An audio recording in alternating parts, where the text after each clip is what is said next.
നമസ്കാരം, എൻ്റെ പേര് നിതിൻ AF എന്നാണ്. ഞാൻ SCT ഹോസ്പിറ്റലിലെ കൺസൾട്ടന്റ് സൈക്കോളജിസ്റ്റ് ആണ്. ഇന്ന് ഞാൻ നിങ്ങളോട് സംസാരിക്കാൻ ആഗ്രഹിക്കുന്ന വിഷയം മാരിറ്റൽ കോൺഫ്ലിക്റ്റുമായിട്ട് ബന്ധപ്പെട്ട ചില കാര്യങ്ങളാണ്.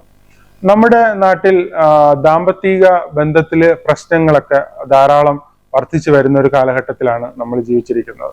അതിന് ഒരുപാട് കാരണങ്ങൾ നമുക്ക് കണ്ടെത്താനായിട്ട് കഴിയും. പക്ഷെ അതില് ഏറ്റവും പ്രധാനപ്പെട്ട അല്ലെങ്കിൽ സർവ്വസാധാരണമായി കാണുന്ന ചില കാരണങ്ങളെ കുറിച്ച് നമുക്ക് ഡിസ്കസ് ചെയ്യാമെന്നാണ് ഞാൻ ആഗ്രഹിക്കുന്നത്.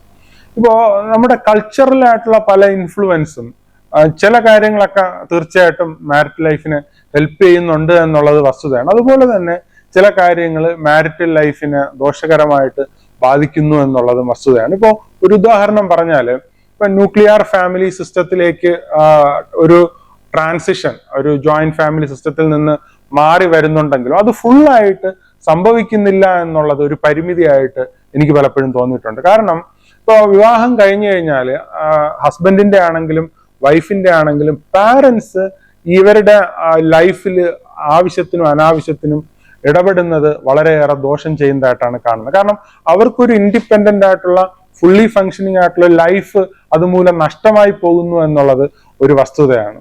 അപ്പൊ അത് കൂടുതലും ഇപ്പൊ രണ്ട് ഹസ്ബൻഡിന്റെ പാരന്റ്സിന്റെ ഭാഗത്തു നിന്നും വൈഫിന്റെ പാരന്റ്സിന്റെ ഭാഗത്തും ഉണ്ടാകുന്നുണ്ടെങ്കിലും കൂടുതലും കാണുന്നത് ഹസ്ബൻഡിന്റെ പാരന്റ്സിന്റെ ഭാഗത്തു നിന്നാണ്. അപ്പൊ അത് ഒരു പക്ഷേ മാരേജിന് ശേഷം കൂടുതലും വൈഫ് ഹസ്ബൻഡിന്റെ വീട്ടിൽ താമസിക്കുന്നത് കൊണ്ടായിരിക്കാം.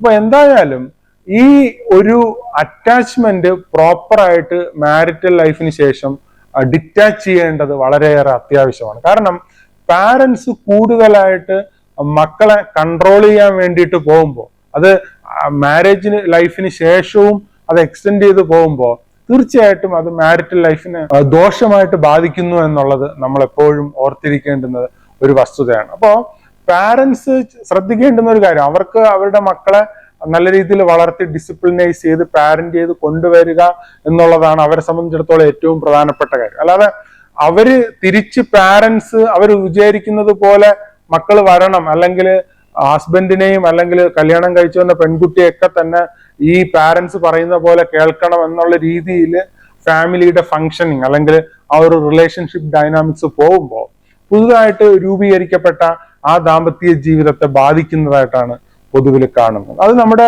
ഒരു കൾച്ചറൽ ആയിട്ടുള്ള ഒരു മിസ്റ്റേക്ക് ആയിട്ട് എനിക്ക് പലപ്പോഴും തോന്നിയിട്ടുണ്ട്. കാരണം ഈ കല്യാണം കഴിഞ്ഞ് വരുന്ന പുതിയ ദമ്പതികൾക്ക് അവരുടെ ഇടയിൽ അവരുടെ ഫസ്റ്റ് പ്രയോറിറ്റി സെറ്റ് ചെയ്യാൻ കഴിയാത്തത് തന്നെ ഒരു പ്രധാനപ്പെട്ട പ്രോബ്ലമാണ്. ഇപ്പൊ ഹസ്ബൻഡിനെ സംബന്ധിച്ചിടത്തോളം ഹസ്ബൻഡിന് ഈ പാരന്റ്സിന്റെയും വൈഫിന്റെയും ഇടയിൽ ഒരു പെൻഡുലം പോലെ അങ്ങോട്ടും ഇങ്ങോട്ടും ആടിക്കൊണ്ടിരിക്കേണ്ടുന്ന ഒരു സാഹചര്യത്തിലാണ് ഈ റിലേഷൻഷിപ്പ് ഡൈനാമിക്സ് പോകുന്നത്. ഇവർ രണ്ടുപേരെയും ഈക്വലി ട്രീറ്റ് ചെയ്യുന്നു എന്നാണ് പൊതുവിൽ പറയുന്നത്. പക്ഷെ ആക്ച്വലി നമുക്കറിയാം ഒരിക്കലും അങ്ങനെ ഈക്വലി ട്രീറ്റ് ചെയ്യാൻ പറ്റില്ല. അത് പുറമെ ആൾക്കാരെ പറഞ്ഞ് വിശ്വസിപ്പിക്കാൻ വേണ്ടിയിട്ട് പറയുന്ന ഒരു കാര്യമാണ്. അപ്പൊ യഥാർത്ഥത്തില് ഒരു ലൈഫ് ഫുള്ളി ഫങ്ഷനിങ് ആവണമെങ്കിൽ മാരിറ്റൽ ലൈഫ് വളരെ ഇമ്പോർട്ടന്റ് ആണ്. അപ്പൊ മാരിറ്റൽ ലൈഫ് ഫുള്ളി ഫങ്ഷനിങ് ആവണമെങ്കിൽ സ്പൗസ് തീർച്ചയായിട്ടും പരസ്പരം അവരെ തന്നെ ഹയസ്റ്റ് ആയിട്ട് പ്രയോറിറ്റൈസ് ചെയ്യേണ്ടത് വളരെ അത്യാവശ്യം ആയിട്ടുള്ള ഒരു കാര്യമാണ്.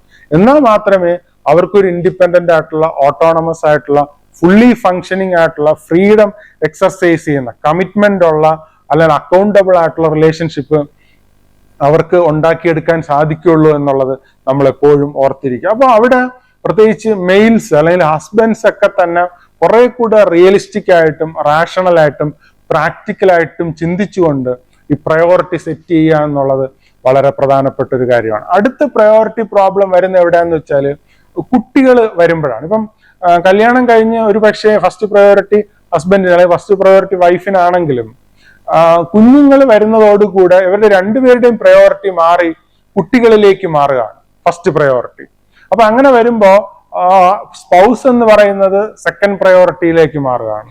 അപ്പം പിന്നീട് കുട്ടികൾ വലുതായി അവർ കല്യാണം കഴിച്ചു പോയാൽ പോലും ഈ പാരന്റ്സിന്റെ അല്ലെങ്കിൽ ഹസ്ബൻഡിന്റെയും വൈഫിന്റെയും ഫസ്റ്റ് പ്രയോറിറ്റി ആ കുട്ടികൾ തന്നെയായിരിക്കും. അതൊരിക്കലും ഹെൽത്തി അല്ല. കുട്ടികൾ എന്ന് പറയുന്നത് അവരുടെ ജീവിതത്തിലേക്ക് വരുന്നതാണ്, അതിനുശേഷം അവര് വേറൊരു ലൈഫ് ഉണ്ടാക്കി പോവേണ്ടതാണ് എന്നുള്ള ബോധ്യം നമ്മുടെ ഉള്ളിൽ വെച്ചുകൊണ്ട് തന്നെ എപ്പോഴും സ്പൗസിന് ഫസ്റ്റ് പ്രയോറിറ്റി കൊടുത്തുകൊണ്ട് ലൈഫ് നിങ്ങൾ മുന്നോട്ടേക്ക് കണ്ടക്ട് ചെയ്യുകയാണെങ്കിൽ നിങ്ങൾക്ക് വളരെ ബ്ലെസ്ഡ് ആയിട്ടുള്ള ഒരു മാരിറ്റൽ ലൈഫ് ഉണ്ടാകുമെന്നുള്ള വസ്തുത നിങ്ങൾ ഓർത്തിരിക്കുക.